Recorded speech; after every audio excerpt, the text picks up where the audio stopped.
What's up, DC Nation? Welcome back to another video on DC Future States. And today we're covering Future States Green Lanterns number 2. We're going over the main story and the 2 backups. The first story involves John Stewart, while the backups involve Teen Lantern and Hal Jordan. I'll leave a link down in the description to get you guys caught up on John Stewart's story thus far. But yeah, if you guys are ready, let's dive into this issue. Flight Delta calls in for the escape flights. The Shar people are almost off-world. Flight Delta gets zeros from the soldiers they sent down. Gene Nort has flatlined. He is dead. Salac is barely alive. John Stewart remains stuck with the army of warrior-like creatures. The red-cloaked leader recognizes John was the Green Lantern. The leader states that his red god destroyed the Green Lanterns.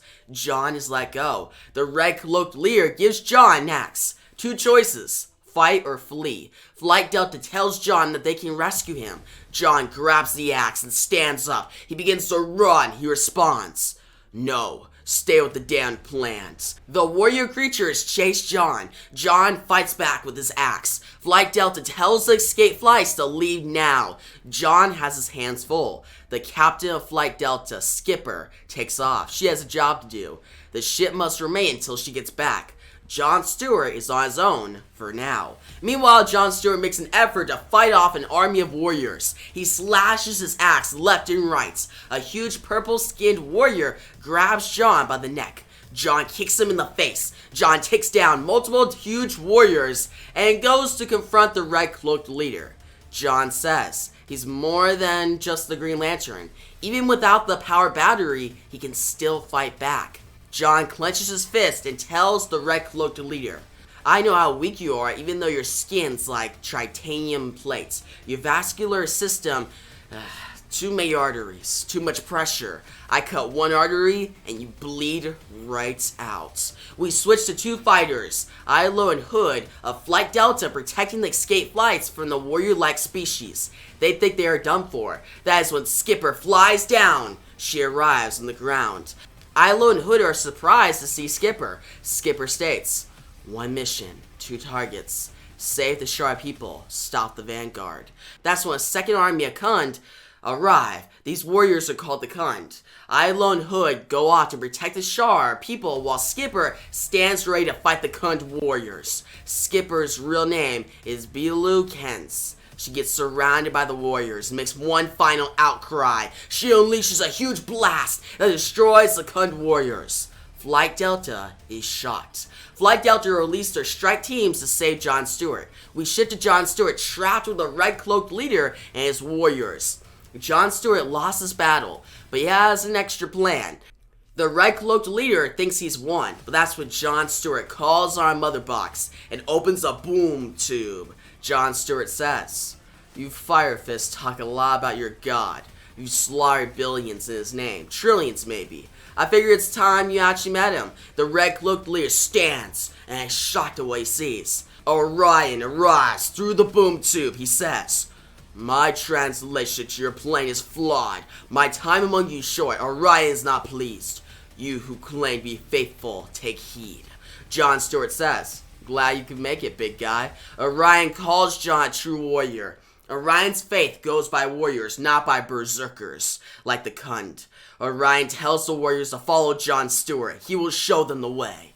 The red-cloaked leader doesn't believe it. He calls John a liar and goes to attack. John says, "Infiltrators, execute." That's when the red-cloaked leader's head is burned off. It blows up. John Stewart planned for all of this. John tells Flight Delta to wait. Digby is the new leader of Flight Delta. Skipper is gone. She'll be mourned soon. John Stewart gets out of captivity and goes over to Flight Delta's ship, which has landed. He tells them to stand down. They've done enough. They beat Fire Fist, built a mother box, and got Orion's help. John grabs the burning blade of Orion, stands up on a rock. He says, "We have a war to win, and we're just getting started." The Khund warriors stand behind John, ready to follow his lead into battle. Heading into the backup story about Teen Lantern, we see the Guardians of the Universe. They stand before Teen Lantern. They say, "The gauntlet found on Earth concerns us. that it can store power from the central battery and wield the light of Owa should not be possible. And its resemblance to the power gauntlet of the renegade Corona is disturbing, to say the least. Which is why, that's when Teen Lantern raised her hands, and the Guardians say, do you have a question? And Teen Lantern just smiles and says, yes, question 1, where is Mr. Stewart? And question numero dos, do you have an internship program? And she just starts laughing, and the Guardians are surprised by this. They respond saying, Lantern Stewart has been sent on a new mission, but he brought you here because he shared our worries. We must divine what this gauntlet is, since you refuse to give it up, and our attempts to examine it were fruitless. And that's when Teen Lantern says, you tried to pry it off my arm while I slept. Now the Guardians say, yeah, that went well. I thought it would work. There's only one course of action left. Tracing its energy signature, we found where your gauntlet originated. You will head to these coordinates to meet Lantern Joe Moline to investigate. Teen Lantern responds, because it's made connected to this Corona guy? And the Guardians say, because you're a teenager and the gauntlet has bonded to you in a way we don't understand. We want to keep you safe. Do you understand? Teen Lantern says, yeah, the Guardians are sending me on my first official mission. And the Guardians respond, you will not be going alone. We're sending one of our biggest and best lanterns to escort you. The other Guardians say, no, are you talking about Kilowog? And the other Guardian responds, none of those, Miss Quintella. Think bigger. And Teen Lantern says, who? Mr. Stewart, that weird dog thing that I've been told is not a Pokemon? That's when we shift, and we see that Teen Lantern is on Mogo. The Green Lantern that's helping her is the plant Mogo. Now, she's in the void, and she says, okay, so you're a plant and a Green Lantern? How does that even work? Mogo responds, I pull energy from the central power battery, allowing mobility, and Teen Lantern cuts him off saying, do we all get to become plants? Is that like the last step in Green Lantern ring? And Mogo says, and Teen Lantern says, I mean, I wouldn't turn into a plant. I wasn't chosen by a ring. My gauntlet's basically a hack. But I think that shows initiative, and maybe after this, you can put in a good word for me.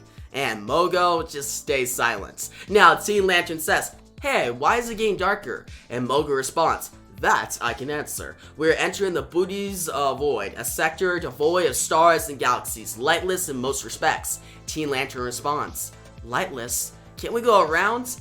And Mogo says, it would take 30 million light years to go around. The fastest way is through. Now, Teen Lantern looks around the dark. She says, so, hey, this might not impact you, but if there's no light, how are we going to see? That's when Mogo lights up the place, and Teen Lantern says, cool. This void is not like the Bermuda Triangle of space, is it? You know, a place with weird disappearances, people entering and never leaving, monsters? Mogo says, no, it is dead space. Nothing lives within. Are you scared? And Teen Lantern says, shh, I was a member of Young Justice. My first time out, I found my way through the multiverse. I've got this. Now Mogo says, that is good to know. Now we must concentrate on the journey ahead. That's when Mogo shouts in agony. And that's when Mogo goes dark. And Teen Lantern says, Mogo, what's wrong? And Mogo says, central power battery gone without it. That's when Mogo is completely gone. And Teen Lantern says, Mogo? Mogo? Mogo? Teen Lantern looks at her gauntlet and says, okay, you're okay, Kelly. Something's obviously happened to the main power thing that Mogo was talking about. But it doesn't matter. This is the time to prove yourself. You're a hero. Wake up, Mogo, and get out of here. Now, Teen Lantern watched for days, 12 days exactly. She can't find help. She keeps walking through the forest. That's when she hears a crack, crack, crack, boom. She sees light. She thinks it's help. She goes to run. But when she comes out, she sees a bunch of dark monsters with huge teeth. And she is super scared. She's afraid of being alone in the dark. Now it's when she runs away from the dark monsters. The dark monsters try to chomp at her, but she uses her constructs and her gauntlet to blast back. She barely gets away. She cries, and she goes into the forest and hides. The dark monsters pass her. Teen Lantern's always been afraid of the dark. She curls up by a tree and just begins to cry. She doesn't know if she could be a hero. She's just a scared kid. She doesn't know if she could have a Green Lantern ring. She doesn't know if she'll be chosen to be a Green Lantern. She says, I wouldn't choose me either. That's when Mogo returns, saying, I would. And Teen Lantern stops crying. She says, Mogo, how? And Mogo says, willpower, tapping into gauntlet energy. Willpower, tapping into gauntlet battery. I couldn't leave you alone. And that's when Teen Lantern says, I'm scared. And Mogo says, so am I. I am far from home, and I do not want to end my time here. Now, Teen Lantern says, me neither.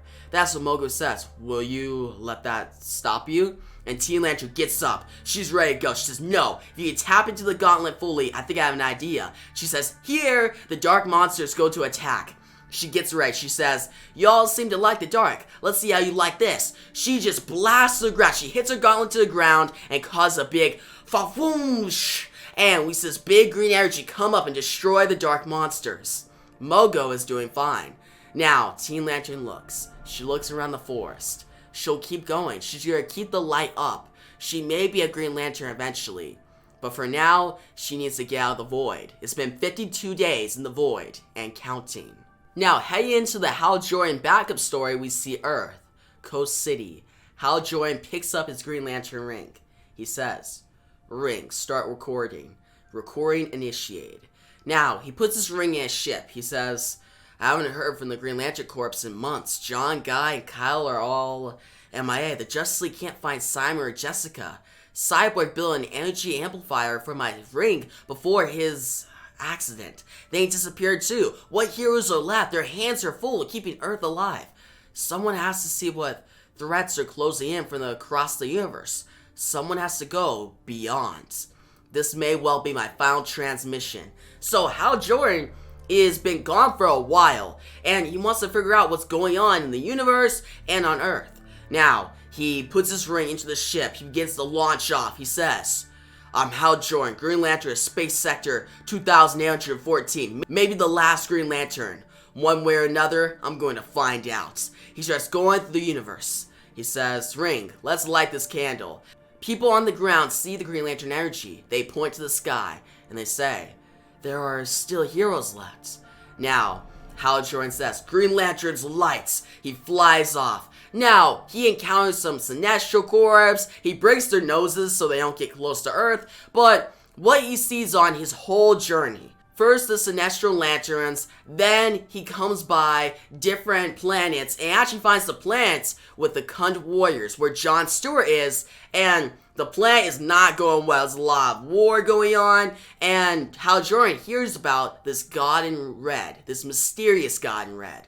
He's very curious, but he has no time to look into it because he gets attacked by all these warriors and he barely holds them off. He gets away. Now he continues to fly off. He narrates, the Celestial Corps, the Kund. I'm not surprised to find them advancing their positions, but what I see next, it's a nightmare back from the junkyard, a planet of death and combat, a mobile battle station with the power to conquer galaxies. War worlds. I detonated it once before. It took every scrap of will I had. It killed me, and I'm willing to do it again.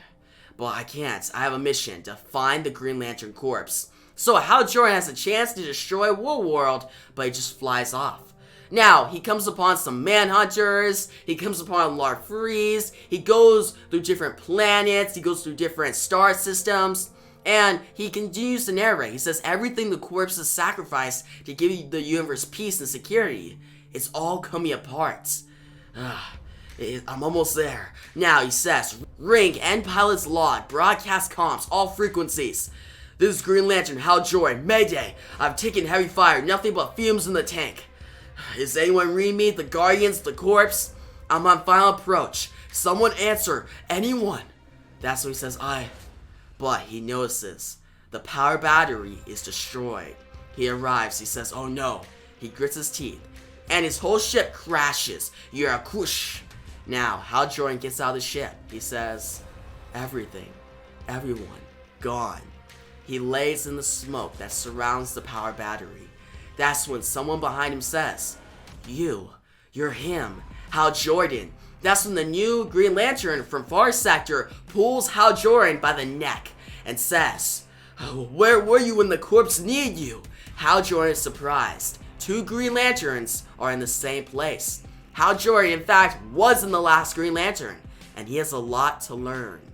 So that was Future State Green Lanterns number 2. And first off, the very first story called Last Lanterns Part 2, written by Jeffrey Thorne and drawn by Tom Rainey. I didn't really care for, honestly. Like, I'm a big fan of Jon Stewart. I really like Jon Stewart's character, and I like G. Nords and Salak, but that's about it. Like, G. Nort was dead at the beginning of this one, and Salak was barely alive, so Jon Stewart was really the only character that I was invested in. Like, all the Warriors and the Delta Flight, like Flight Delta, those characters like Skipper, Ilo, and Hood, I did not care for at all, alright? The story didn't really push those characters, like, it tried to, but I didn't really feel them at all. There's never a point where I was like, wow, these are great characters. The only character I liked was Jon Stewart, and even him, he got some cool parts, but not really. The only interesting thing was at the end with, like, the Orion sword, like, the sword of Orion, he uses it, and he's leading the Warriors now. Like, that's kind of cool, but then that's it. And we're not going to continue that story for a while, and it just got interesting. So I just went through this boring story that kind of got interesting at the end, but that's it. And not seeing Jon Stewart using a Green Lantern ring is a minus. Like, that's a negative for me. I didn't really want to see him fight these, like, warriors and stuff. Like, that's not really a Green Lantern story. And I know a lot of people have been saying that, but I agree with it. Like, it's not what I came for. And the story itself is just kind of meh. Like, it's not super great. It's not to the point, like, okay, it's not really a Green Lantern story, but I still really enjoy it. And Jon Stewart is shown well. He's showcased well. Not really. He doesn't do much. He's in captivity most of the time. And at the end where he's like, oh, I planned for this. The boom tube, the Orion. Oh, I got the sword. It's like, okay, you just need something to end off your story on, like, kind of interesting note, but it felt very rushed. So yeah, not a great first story in the issue, but the issue gets better with the Teen Lantern backup story. This backup is written by Andy Tong and drawn by Will Quintana. Now, this backup was really cool, seeing Teen Lantern get lost on Mogo. Teaming up with Mogo in the first place was really dope. I really like seeing Mogo and seeing her get scared and stuff, but then fight out against, like, these dark creatures and really become a hero in a way was nice. Like, it was a very interesting story, and Teen Lantern, I could get behind that character. It's a great character, it's a fun character, and the overall story was entertaining. If this story actually continued with the main Green Lantern title coming up, I would definitely read it, because it's a great story. Now, the final story, written by Robert Venditti and drawn by Dexter Soy, about Hal Jordan was the best one for me, alright? Seeing Hal Jordan come back and be like, where is everyone? This is Hal Jordan post Grant Morrison Green Lantern run, which I didn't read that run that much. We may cover on the channel if you guys want, but for now, we got Hal Jordan. He's back, he's looking into everything, see him go across, like, the galaxy, and see, like, the Manhunters, the different warriors, see War World. That was really interesting. Like, it was entertaining and enjoyable throughout. And at the end, I was like, okay, it's a pretty good story so far. It's just decent. But then it ends on a huge cliffhanger with not just him discovering, like, the power battery is out, but him meeting the new Far Sector Green Lantern. That was such an awesome moment and gets me excited to see what comes next. Like, that's the story that really made this issue. Like, the Teen Lantern one was good, this one was amazing, and the first story was weak. So overall, this issue, I would still recommend checking it out for the backup stories. I wish they separated the backup stories into their own, like, future state. Well, the backup story is only like 10 pages, so they are backups, I guess, but I wish they separated out because the main story is really weak and it weighs the issue down. But the backups are so strong, it's like you gotta pick it up. Like, I don't want to push you guys away not to pick it up and you miss out on these great backups with Teen Lantern and Hal Jordan. So yeah, overall, I'll give this issue a 7.5 out of 10. But you guys send your thoughts on this issue down below. What was your favorite story? Was it Teen Lantern, Hal Jordan, or Jon Stewart? And guys, if you like the video, give a big thumbs up on YouTube. Make sure to subscribe and notification bell so you don't miss out on my next DC Future State video. And yeah, thanks for watching, and peace out.